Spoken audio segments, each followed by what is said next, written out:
straším rajčata. Když na mě koukají stalíře, je má mě panika. Myslím rychle pryč, nekam za dveře. Kečup ještě zvládnu dát, když ho nevidím. Ale syrový to fakt ne, radši se uklidím. Říkáš rajčata, já zdrhám pryč, nemám pro ně klíč. Nemám pro ně klíč.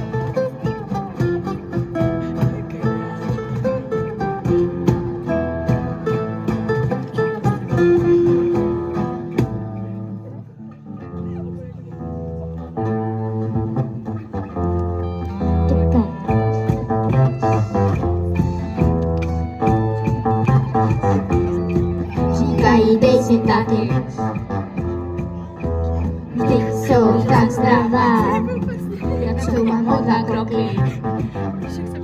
Já asi nejsem ta pravá. Rudá barva ve mně bude strach, máš jej na rukách. Doufám, že se pletu, ale snad si nedal kečup na tu omeletu. Salát plný červeného, to je pas, radši zdrhnu zas. Radši zdrhnu zas.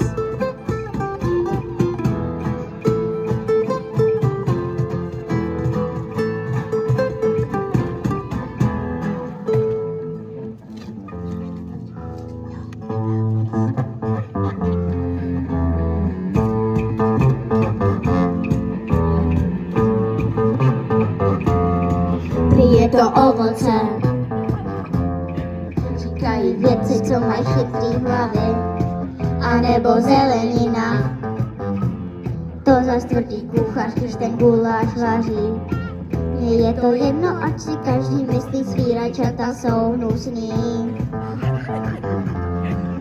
Buchný s milkem mají v sobě, je otravit celý svět. Kdyby ta pěsta přímo sebe spadla, spáchnu jí do umyvadla. Spáchnu jí do umyvadla.